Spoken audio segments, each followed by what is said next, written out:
Hi folks, welcome back to the Horde. It's about 2:30, October 7th, Monday, 70 degrees, give or take. Today is one of those windy, let me show you my batteries first. They're charging. One of those, it's windy, it's rainy, I don't think we're going to get the hurricane that that they've threatened us with, but it is very angry outside, so to speak. So just quickly, the progress. You could see I put some stuff on the upper shelves, particularly stuff. I mentioned the gas tanks in those two boxes up there, and the welder. I'm happy with that. I'm kind of most happy with this shelf. I'm not happy that this shelf here is so cluttered at the moment. Things here do have plans. This guy, the Silver Beauty, is going to end up on a welding cart with its tank, which is under there. This is a box of power tools that seem to be all over the place. These particularly are the newer ones I've bought this year. That's the cart. I don't know if you guys could see it. That's the cart that used to sit over there. Well, now it's over there. It was a little too long, so I had to put it on a diet. Anyway, I'm not sure I'm keeping that at all. I just put the ladder diagonally there just to kind of get it out of the way for now. Moved the bike over to the center. The cart was kind of sitting there. And here we are. You guys remember I put the toolbox here and that there. So there are a few things that have left. This obviously left last week. That table thing, here's the base to it here, but that table thing is out. At the normal height of that actually makes a pretty fair welding table. One could use the edge here for nice right angle when building things. You can kind of use that edge to set one piece of metal, then right angle right off of it. So, but space is the problem. As I'm going through, I'm approximately achieving organization on a quarter of the garage, right? This thing is 24 by 24, which means, the center there, right? The center right here is 12 foot, so I'm a little beyond 12 foot there. And 12 foot is that double beam right there. So you can see I'm just about to 12 foot. So I've got approximately a quarter of the garage organized after several weeks worth of work. I guess that just says a lot for how disorganized I had made it. And even this bench, to do any real work, I need to clear it off.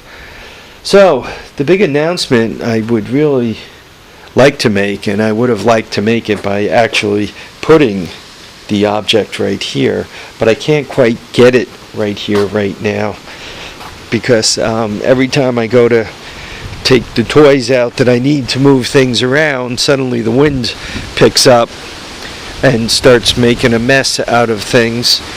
And I hear crashing and banging of trees falling, so I just as soon not become a casualty in this whole mess. Guys, I mentioned before how well these things worked out, really.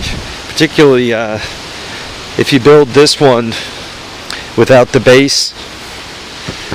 Just the wire and the cross hatching you would need to hold it together, an 8 by 12. You could build this puppy. Cheap. This one I went 9 feet, and I could still kind of get under it. I think I might be able to get almost 10 foot wide. So if you go 10 by 12 with only 3 of these, that makes a real nice size shed for getting some of your toys out of the rain here. But I guess this is my announcement video. What I want to do is I actually want to build something cool.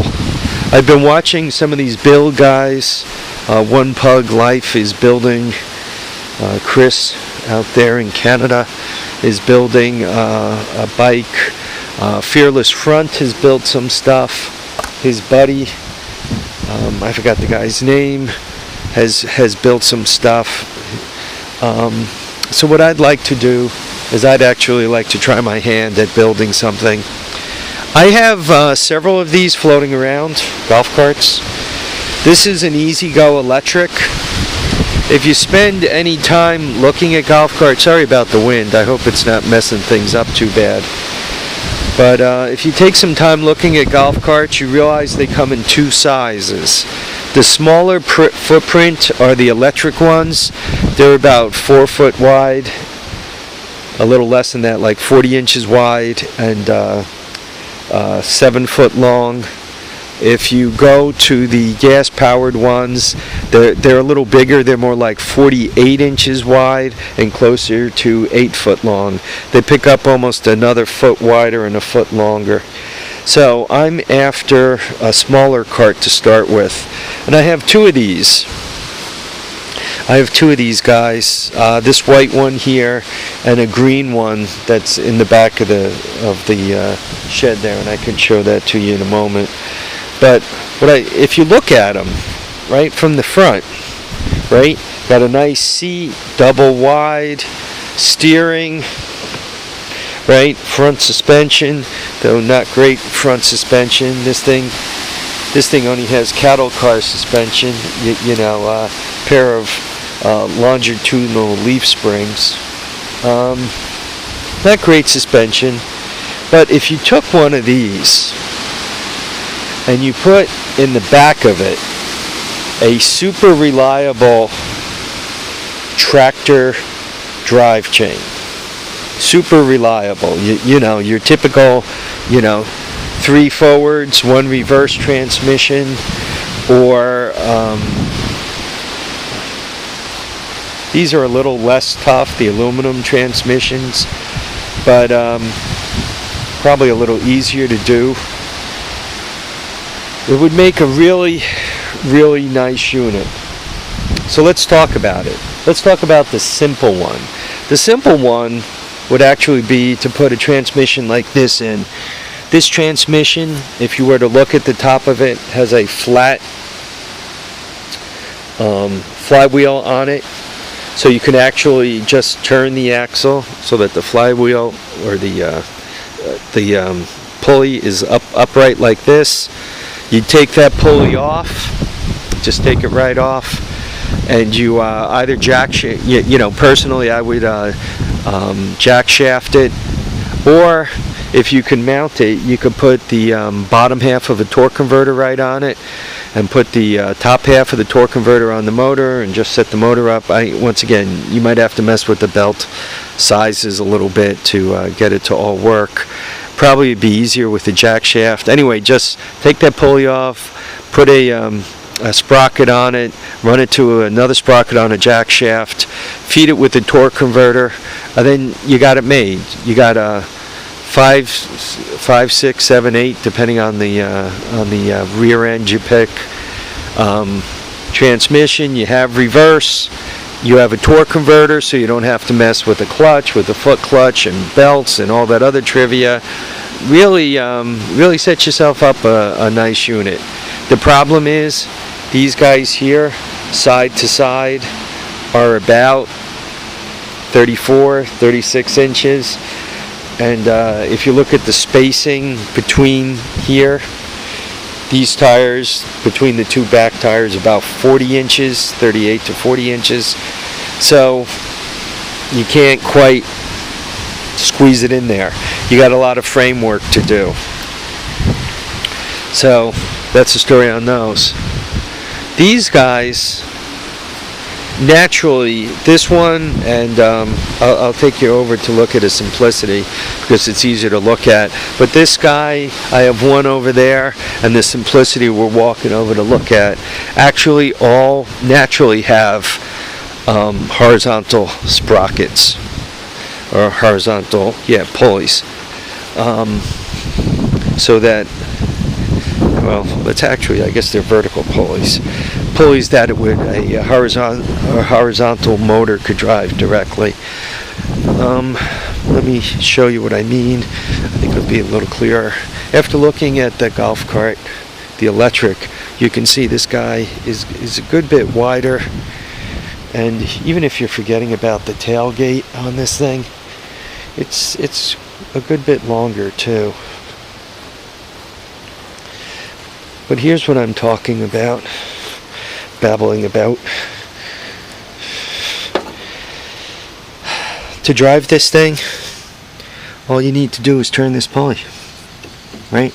You turn that pulley, you got it made. To shift it, right here, in, out.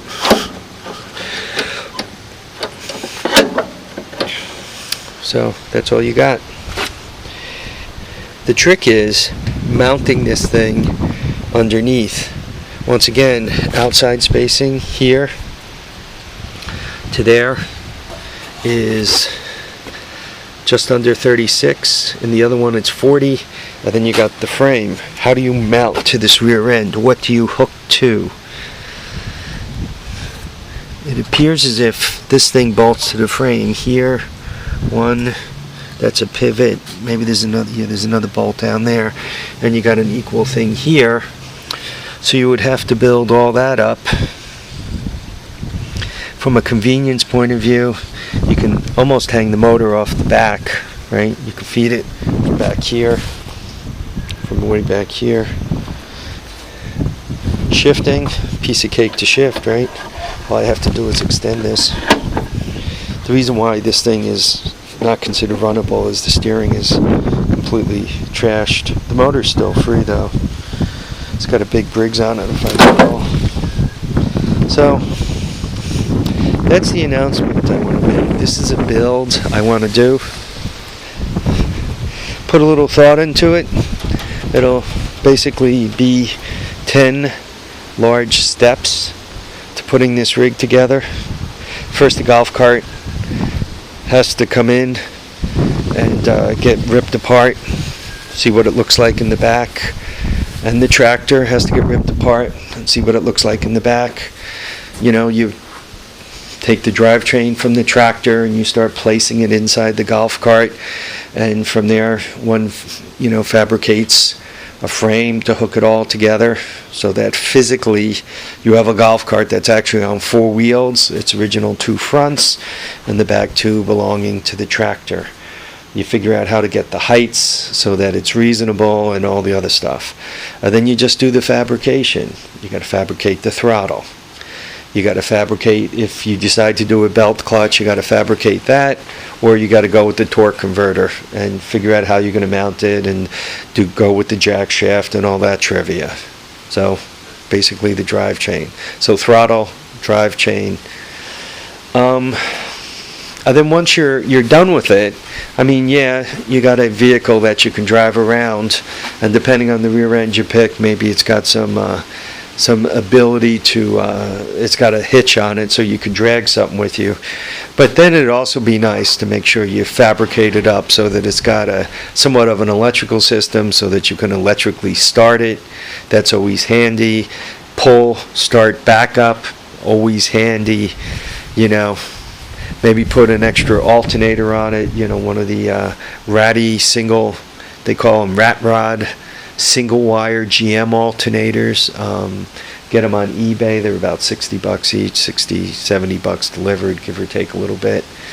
I mean, and a good sized battery, so now you have an electrical system that you can actually do something with. You can actually drive some real lights with it, and you got a little strength there of electrical system. Once again, electric start, backup pull start. And now you can drive it around. It's got a nice wide front footprint, right? You got 40 inches of width in the front. You got a little bit of suspension, nothing great. The electric golf carts don't have anything great. But the front ends are pretty tough. Remember, golf carts are meant that, 2 fat guys and a cooler and 2 bags of clubs get on them, get drunk, and beat the hell out of them, and they take it, right? And the electric ones also, what do you put? 6 batteries in there at the, I don't know, 6 times 60. That's another 360. So you got 360 worth of batteries, 2 fat guys. I call that 500 pounds. Their golf bags and everything else. I mean, you're basically looking at a golf cart, takes all the abuse they take with 1,000 pounds on their backs, and they can handle it, right? And they do it for years. So the front ends are built pretty solid on them. So anyway, that's 15 minutes of my thoughts. I'm going to run, live, love, have a great time. We'll catch you on the next episode of The Horde. And hopefully YouTube doesn't cut this off before I finish. Thanks for watching, subscribing, and commenting, folks.